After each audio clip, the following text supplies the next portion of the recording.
Saludos, os doy la bienvenida a este vuestro canal. Bueno, pues hoy me gustaría hablar brevemente de la filosofía de Omar Khayyam, ¿no? Que expresa en sus versos del Rubaiyat. Os voy a leer al azar algunos de sus poemas de esta edición que pertenece a Teorema, Sociedad Anónima, editorial de Barcelona, del año 1984. Bueno, como comentaba, os voy a leer algunos versos y voy a comentarlos desde mi punto de vista personal, elegidos al azar. Bueno, los primeros no los voy a elegir al azar porque ya los había elegido previamente. Y por ejemplo,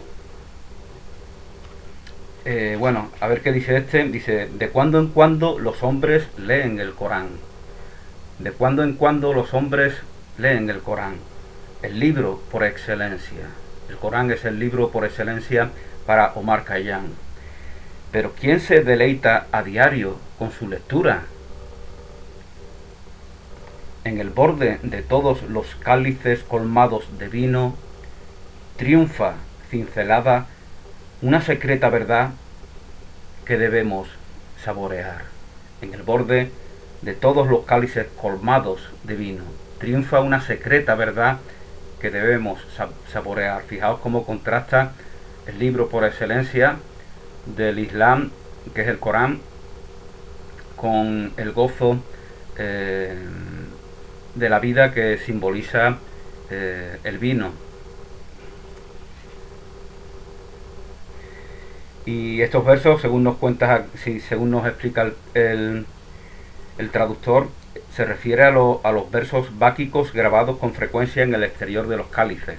En el exterior de los cálices, esas copas en las cuales bebían vino antaño, había unos versos grabados que aludían a las orgías, ¿no? A las fiestas báquicas. Bueno, es un contraste esto, ¿no? Porque Omar Khayyam es sin duda alguna el trovador del vino, el trovador, el que es quien mejor le ha cantado al vino, y curiosamente es un musulmán, ¿no?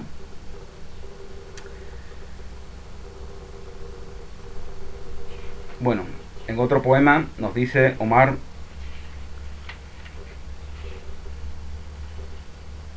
lo siguiente: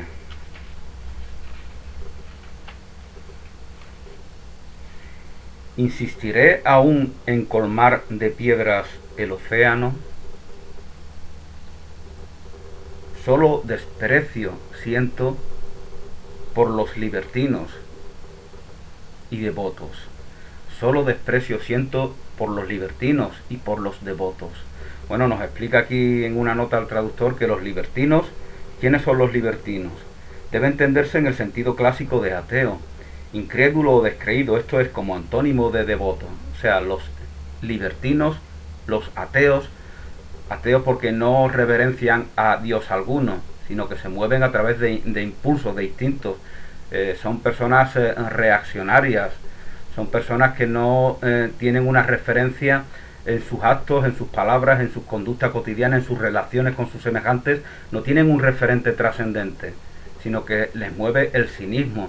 Para compensar ese desprecio que inconscientemente tienen por sí, necesitan estar en conflicto con sus semejantes, necesitan invertir todo su potencial en querer ridiculizarlos, atacarlos, difamarlos.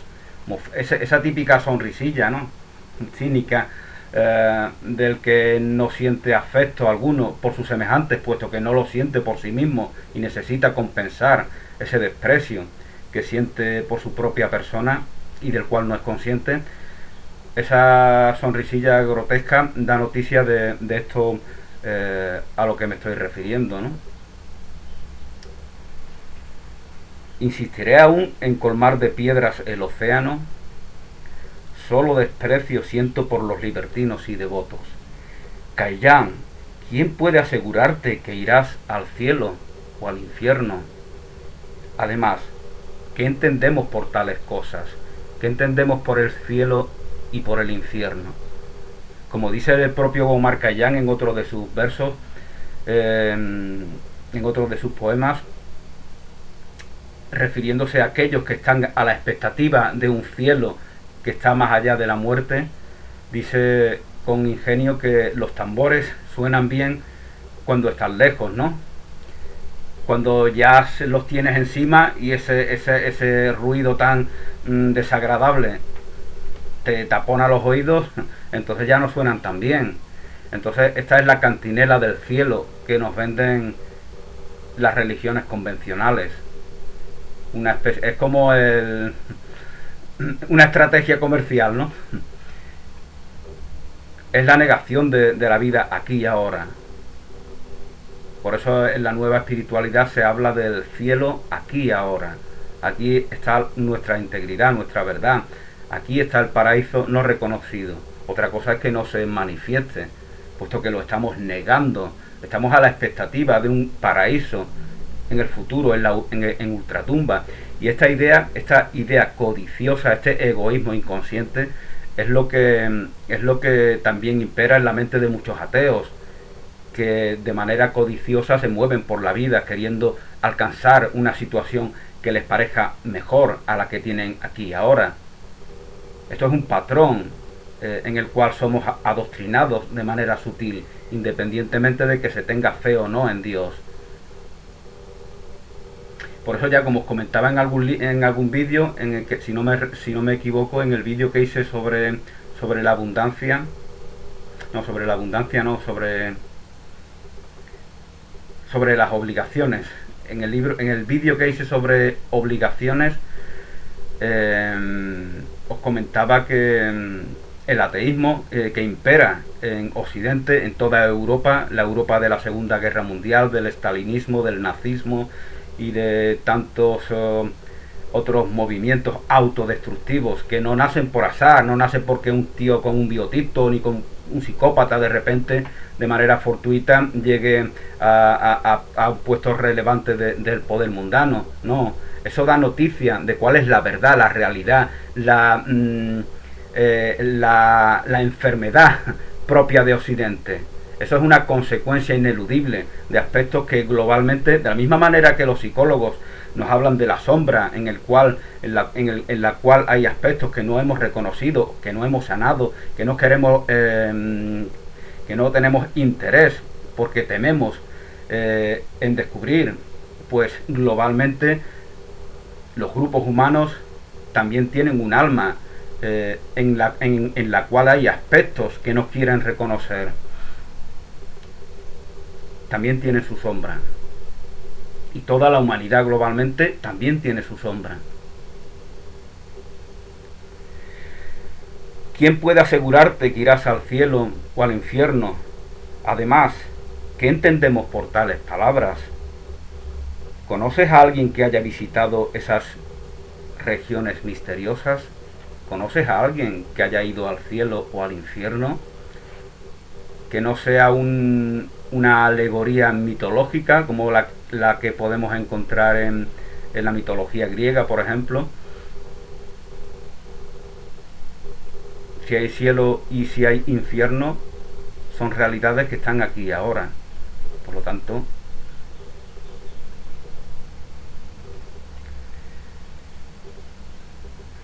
en otro poema nos dice Omar Khayyam: en los monasterios, sinagogas y mezquitas, en los monasterios, sinagogas y mezquitas, es decir, en los templos de judíos, cristianos y musulmanes, se refugian los débiles temerosos del infierno.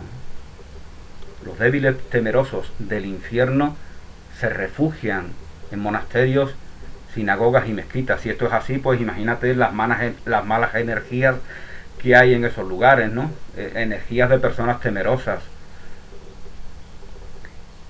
En los monasterios, sinagogas y mezquitas se refugian los débiles temerosos del infierno. Pero el hombre que ha experimentado el poder de Dios no cultiva en su corazón las malas semillas del miedo y de la súplica.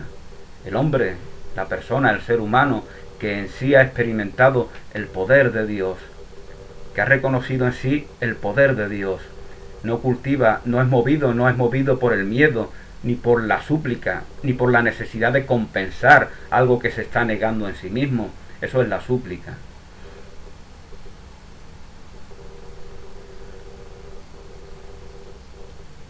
Parece que de manera muy explícita nos dice cuál es su filosofía y cuál es su espiritualidad, cuál es su metafísica, cuál es su visión de la vida. Bueno, estos eran los dos poemas que habían seleccionado y ahora os voy a leer algunos al azar, algunos. Puesto que ignoras lo que te reserva el mañana, esfuérzate por ser feliz hoy. Coge un cántaro de vino, siéntate a la luz de la luna y bebe pensando en que mañana quizá la luna te busque en vano. Disfruta de la vida. Esto es a lo que nos invita. Date cuenta de que Omar Khayyam le canta al vino, no le canta al whisky, al coñac, al ron, a la ginebra. No es un alcohólico, no es un borracho que se refugie en la bebida como aquellos, según él, aquellos falsos religiosos se refugian en templos, ¿no? No es un adicto a una sustancia evasiva, a una vida evasiva. Simplemente disfruta de manera dionisíaca, de manera báquica, de manera epicúrea, de manera sibarita, disfruta del gozo de la vida, en la cual él entiende que el vino es uno de los placeres de los cuales no se quiere privar.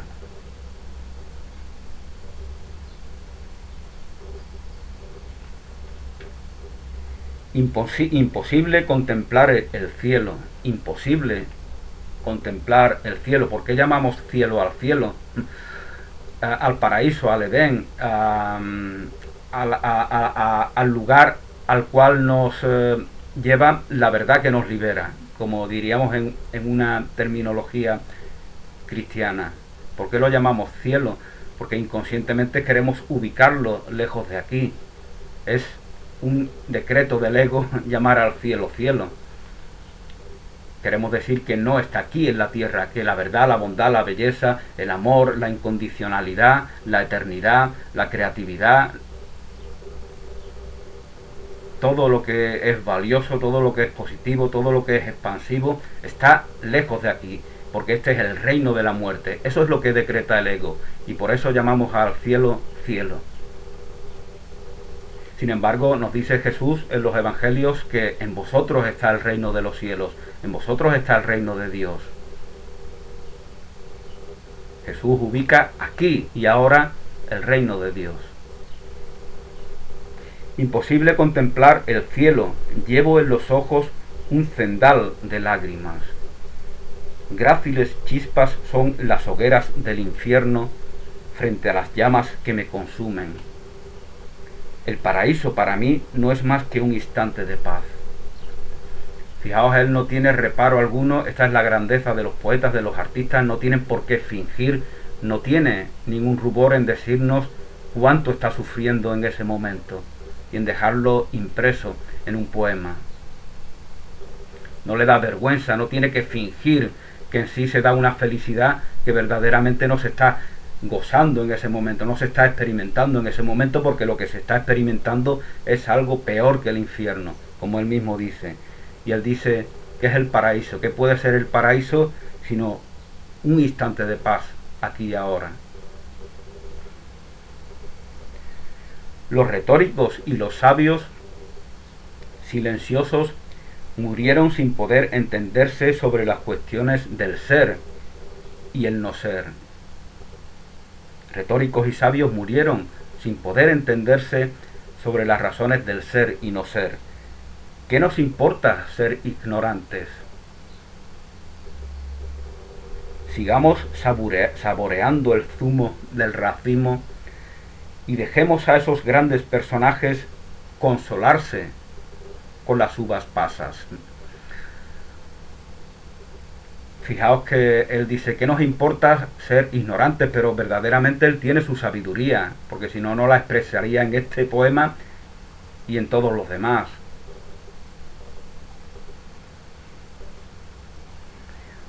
Todos los seres tratan de recorrer el camino del conocimiento. Unos lo buscan, otros afirman que lo han encontrado. Sin embargo, aún no se ha levantado la voz que un día clamará: no hay camino, no hay sendero. Aún no se ha levantado la voz. Fijaos que estos poemas son poemas que riman, son poemas que tienen una métrica, un ritmo, un compás. Lo que pasa es que al traducirlos, estos poemas fueron traducidos al inglés primero y del inglés al español. O sea, fijaos la cantidad de matices que se pierden, ¿no? Puesto que supongo que Omar Khayyam lo escribiría, que era persa, si no me equivoco, pues hablaría árabe, o la lengua que entonces en esa época, hace 1000 años, en Persia se hablaba, ¿no? Aún no se ha levantado la voz que un día clamará: no hay camino, no hay sendero. Bueno, ya se ha levantado aquí, ¿no? Se llamaba Antonio Machado y decía: caminante, no hay camino, se hace camino al andar. Evidentemente Antonio Machado conocía estos versos de Omar Khayyam. Caminante, no hay camino, se hace camino al andar.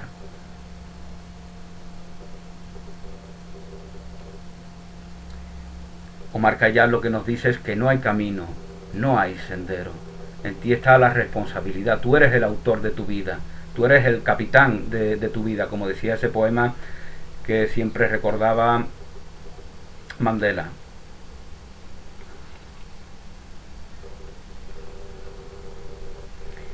Hace mucho que mi juventud yace entre las cosas muertas. Primavera de mi vida, te pierdes hoy donde se pierden las pasadas primaveras. Oh juventud, has partido inadvertida, tal como día a día se debilita el dulzor primaveral.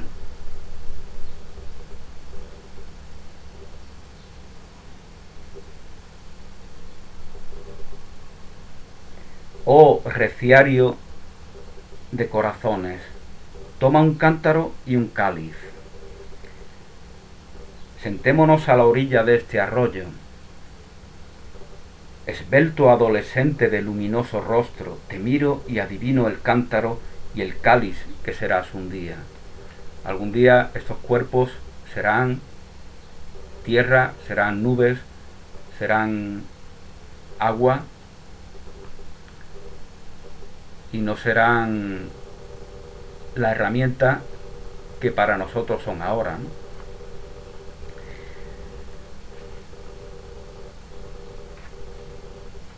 Los sabios nada te enseñaron los sabios, pero las caricias de las suaves pestañas de una mujer te descubrirán toda la felicidad. No olvides que tus días están contados y que presa serás en breve de la tierra. En breve volverás a esa tierra que te ha facilitado ese cuerpo del que disfrutas ahora. Compra vino y apartado busca en él.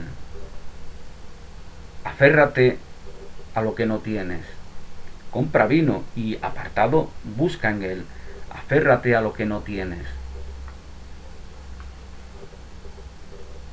La bóveda celeste simula un cáliz invertido. La bóveda celeste simula un cáliz invertido. El mundo es el cielo al revés, ¿no? Dicen algunas enseñanzas espirituales. Y Omar Khayyam nos dice que la bóveda celeste simula un cáliz invertido bajo el cual se agitan en vano los discretos. Sea el amor por tu bienamada como el del ánfora por el cáliz. Mira, labio con labio, ambos se ofrendan su sangre. Besa a tu amada, besa a tu bienamada de la misma manera que besas el ánfora.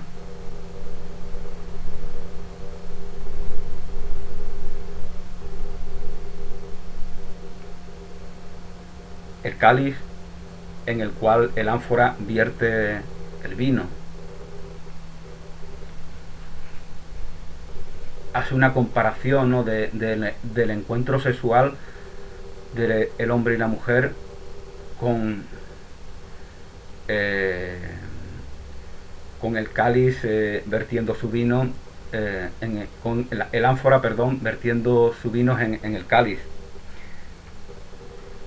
Si quieres gozar la soledad magnífica de las estrellas y flores, si quieres gozar la soledad magnífica de las estrellas y de las flores, sepárate de todos los hombres, aléjate de todas las mujeres.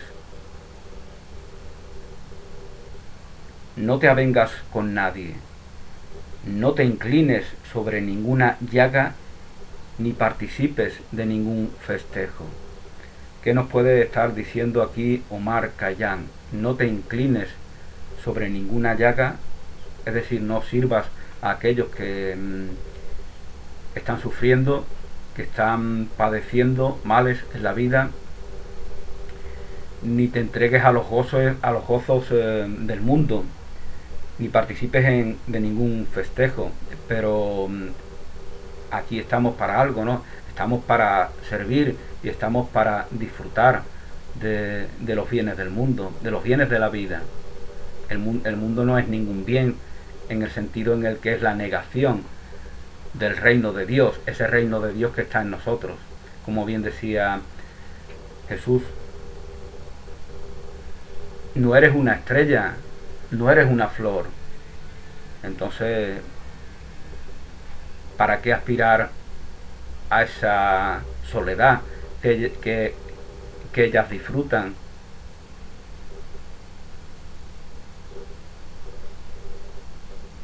No te puedes alejar de tus semejantes.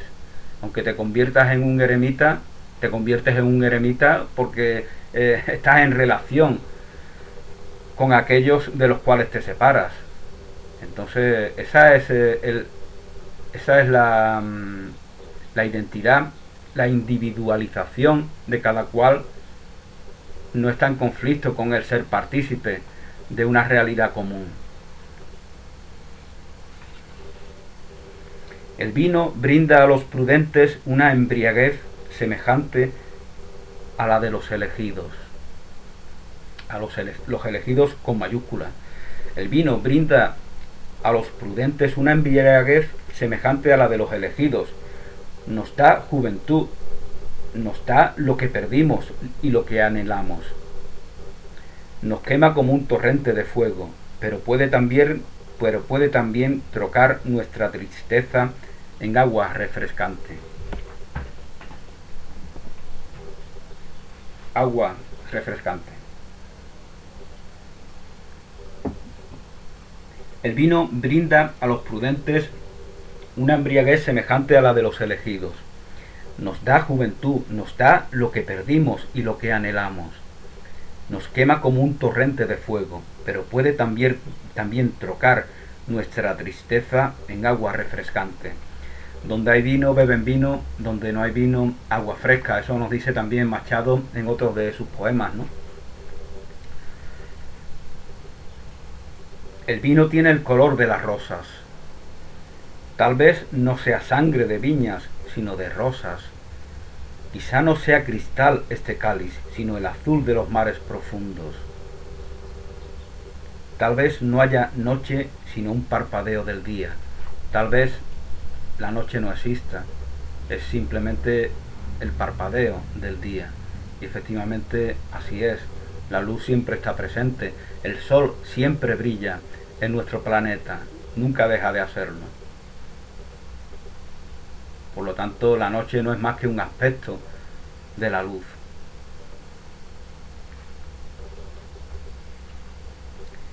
Ignorante que presumes de sabio, preocupado te veo entre el infinito del pasado y el infinito del porvenir. Quisieras poner límite entre estos dos infinitos. Esa es la mentalidad que rige el racionalismo exclusivo y excluyente que impera en esta civilización occidental, la de poner límites para llegar a conclusiones. Fijaos que todavía incluso en la nueva espiritualidad hay determinadas personas que sobre todo se dirigen a mujeres que hablan permanentemente de poner límites. O sea, dan por sentado que tu pareja es una especie de enemigo con el cual debes de confrontarte y tienes que previamente poner determinados límites. Ya das por sentado que te expones a 1000 peligros por el mero hecho de entablar una relación, y por lo tanto debes de poner límites para protegerte, porque eres débil, eres vulnerable, eres frágil, eres inferior. Esa es la conclusión que te están transmitiendo estas personas. Pero ¿para qué quieres tener una relación si es el miedo el motor que te impele a tenerla? Para eso tengamos las relaciones naturales que se dan.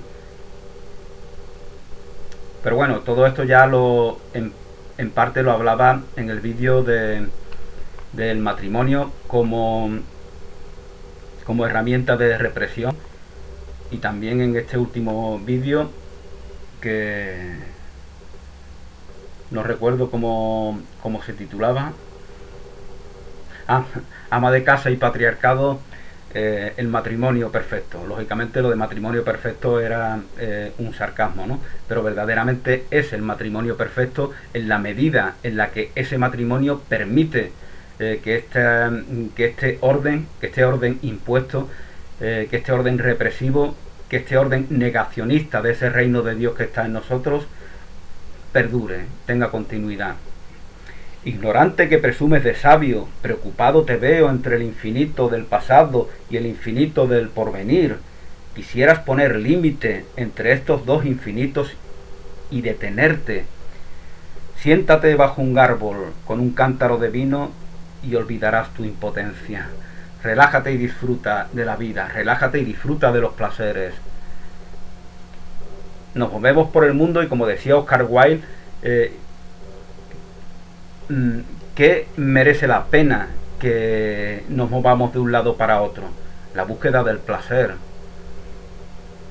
la búsqueda del bien. El bien es un elemento natural en todos, independientemente de que algunos lo nieguen. Buscamos nuestro bien.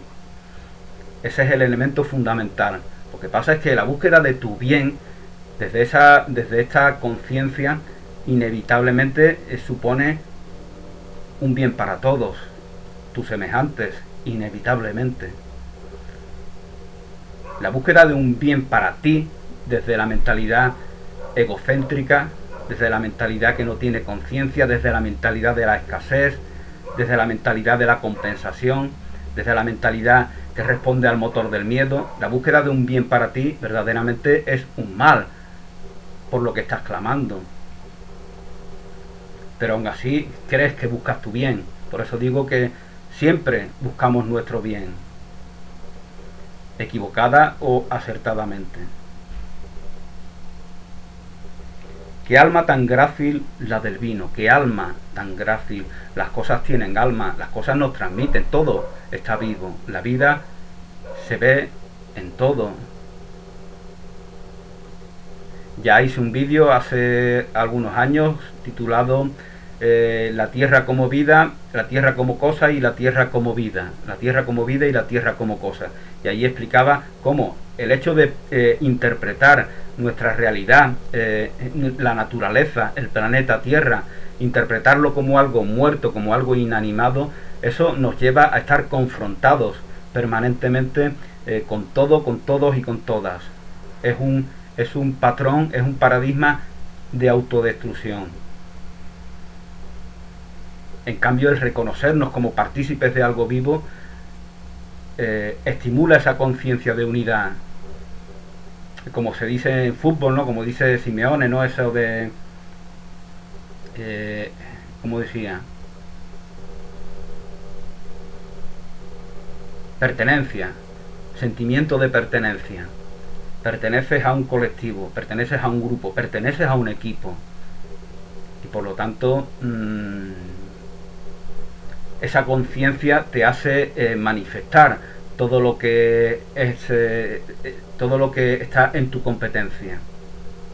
La conciencia de separación, la idea de separación, lo que hace es confrontarte con todos y con todas en cualquier situación, en la naturaleza, en tu familia, en tu ciudad, en tu país, en toda la humanidad. Es un patrón de confrontación que lógicamente hay que disfrazar, hay que disimular, porque el ego es astuto, el ego es ingenioso.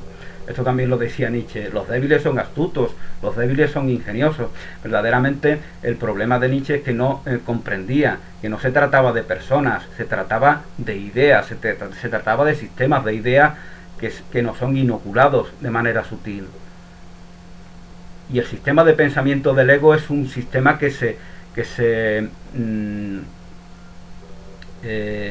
allí donde se asienta, allí en la mente donde se asienta, se retroalimenta por sí mismo. Por eso, una vez que se nos ha inoculado este sistema, que es el de la mentalidad de carencia, que es el de la mentalidad reaccionaria, que es el de la mentalidad de confrontación, que es el del motor del miedo, aunque se disfrace con temeridad en ocasiones, allí donde se ha asentado este sistema de pensamiento, se va retroalimentando, y por eso cada vez es más difícil abandonarlo, y por eso cada vez aquellos que no responden a este sistema lo vemos como ilusos, lo vemos como afortunados si es que progresan satisfactoriamente en su vida, o intentamos dar excusas, ¿no? Para, bueno, sobre el sistema, sobre la abundancia, sobre la mentalidad de abundancia, también hice un vídeo recientemente, ¿no?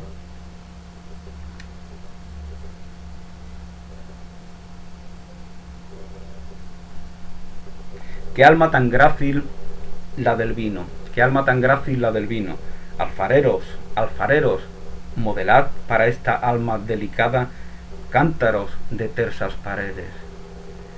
Cinceladores de cálices, cinceladores de cálices, redondeadles con primor para que esta alma voluptuosa pueda saciarse en el mar azul de su cristal.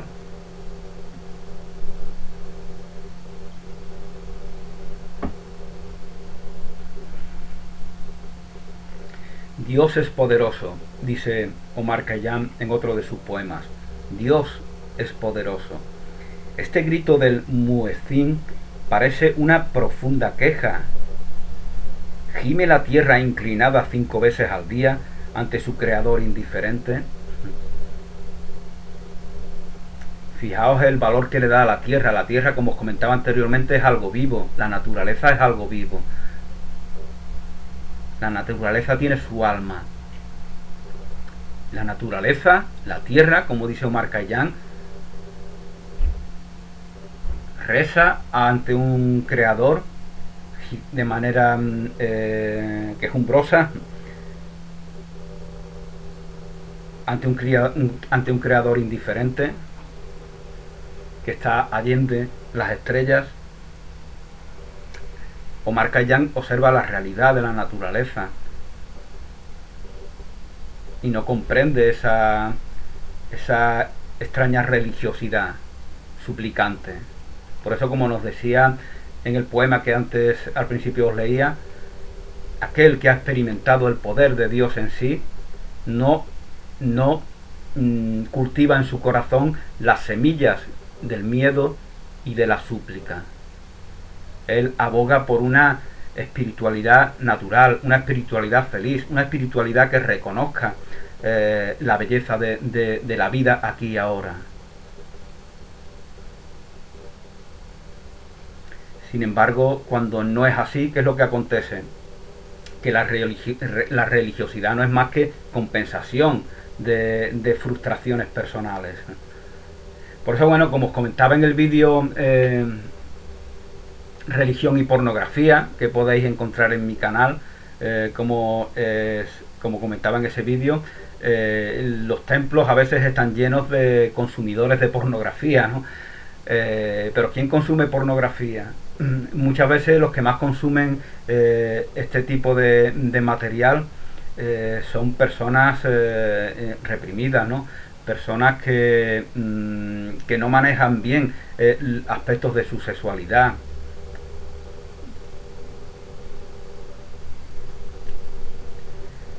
Conocí a un compañero de trabajo que era un típico galán, ligón, de estos que gran seductor, y una vez me comentó que jamás había sentado a ver una película porno, que jamás había ido a un burdel, ¿por qué? Porque él, paradójicamente,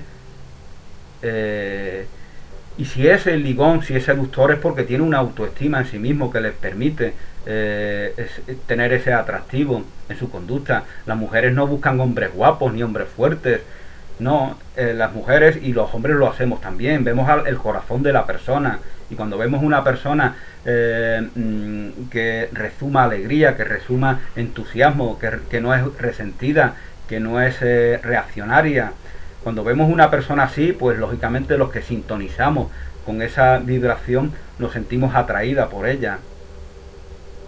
Entonces cuando las mujeres buscan personas enfermizas es porque ellas están enfermas también. Desgraciadamente esto es lo que muchas veces acontece, ¿no?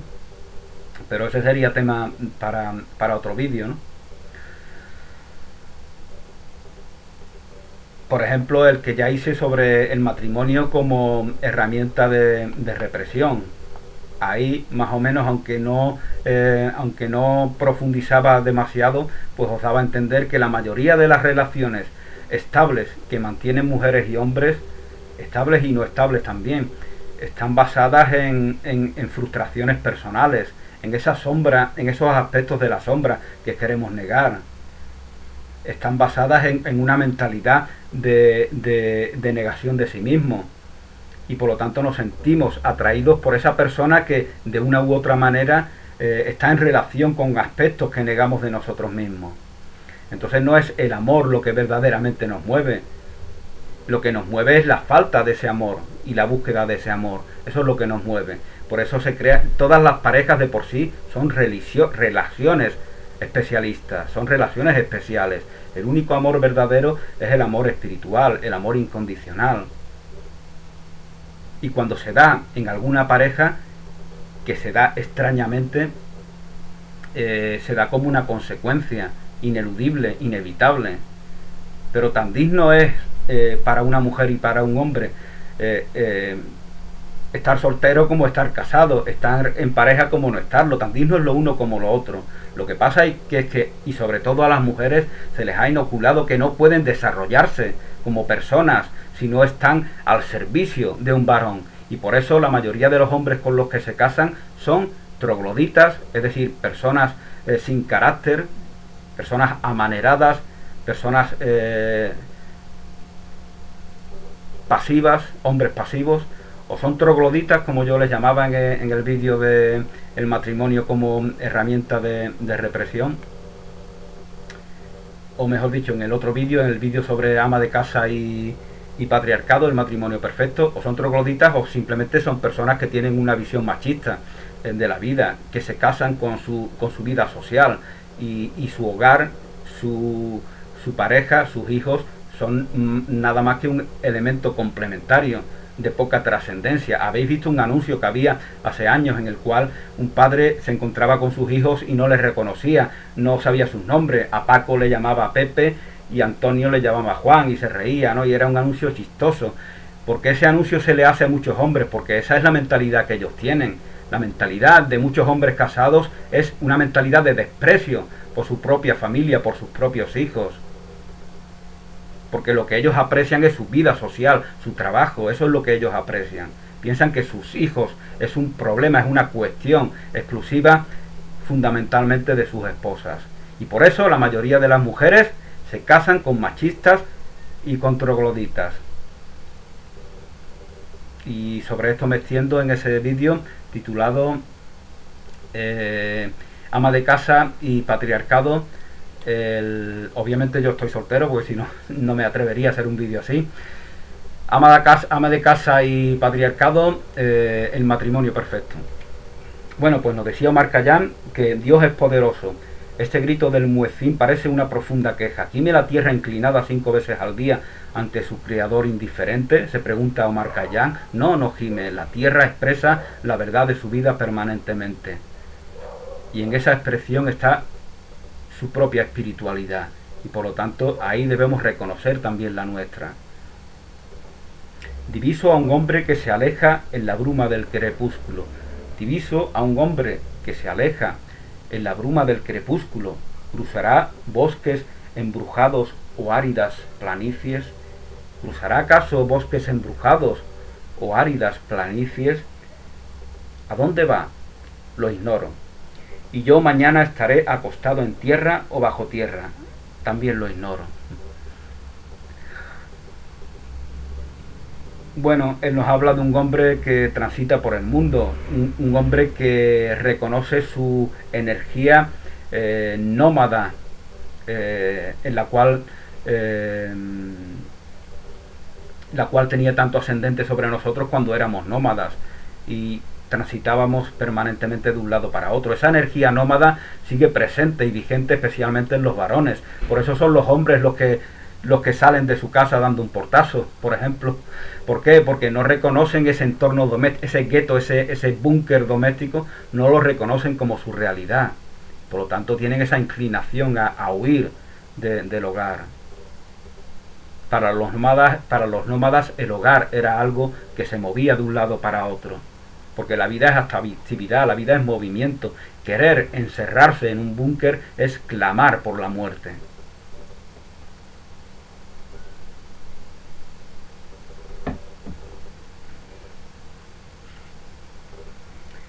Silencio, silencio, oh mi dolor, silencio, oh mi dolor, déjame buscar un consuelo. Es necesario que viva. Los muertos no tienen memoria. Recordar es volver a vivir. Eso leí en una lápida que recordaba a un niño que había fallecido. Recordar es volver a vivir. ¿Pero qué es recordar? Recordar es volver al corazón. Recordar es sentir el amor que siempre está presente, que es la única verdad que podemos evocar con respecto a un tiempo pasado. Lo único verdadero es el amor. Los demás son experiencias que buscan reconocer ese amor. Los muertos no tienen memoria, y yo anhelo volver a ver sin cesar a mi bien amada. La bien amada, la dama de los caballeros andantes, simboliza ese amor perfecto, incondicional, auténtico, transparente, que ni empieza ni termina. Lo simboliza ella y lo simboliza el sentimiento del caballero por esa bien amada.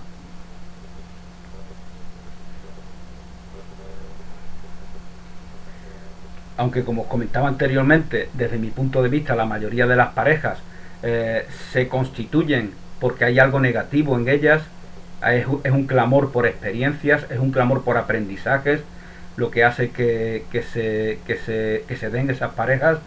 Eso también da noticia de que la búsqueda de ese amor, que es la verdad en nosotros, también se está manifestando. Por eso es más honesto, es más honrado, es más grande, es más profundo, es más significativo enamorarte de verdad que no enamorarte nunca. Sobre qué es estar enamorado, pues también hice un vídeo hace algunos años. Bueno, y os voy a leer el último poema de este libro, Laúdes, cálices y perfumes. Laúdes, cálices y perfumes, rizos y ojos almendrados, los ojos de las personas asiáticas, ¿no? Juguetes que el tiempo pudre. Juguetes, austeridad, labor y meditación. Austeridad, labor y meditación. Soledad, oración y renuncia. Austeridad, labor, meditación, soledad, oración renuncia, cenizas que el tiempo disemina, cenizas. Como Macondo, todo es arrasado y no queda el recuerdo de nada. Entonces más o menos entiendo yo que es como una crítica a esa vida organizada, a esa vida que quiere evadirse del gozo natural de la propia vida. Y busca a través de la oración, de la labor, de la meditación, de la soledad, de la renuncia, del sacrificio, del esfuerzo.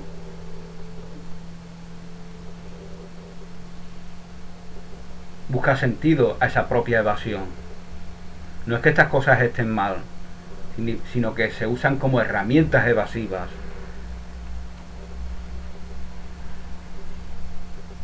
La brisa, voy a leer alguno que tal vez sea más alegre para terminar.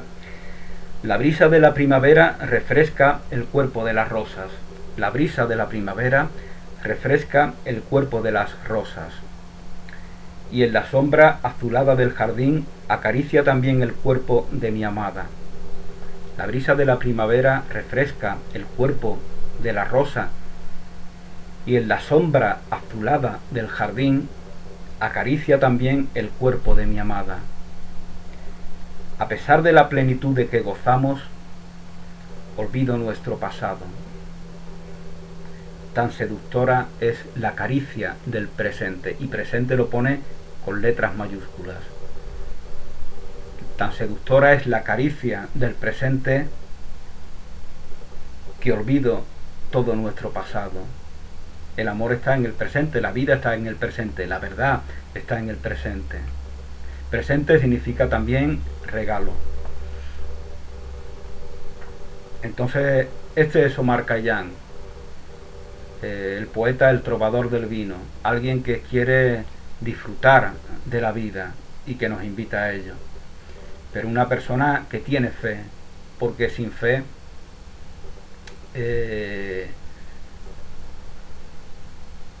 si no hay fe, lo que hay es una invitación a las tinieblas, a la rutina, a la evasión. La fe no es clamor ciego por algo desconocido. La fe es reconocimiento de un valor en ti. La fe es intuición. La fe es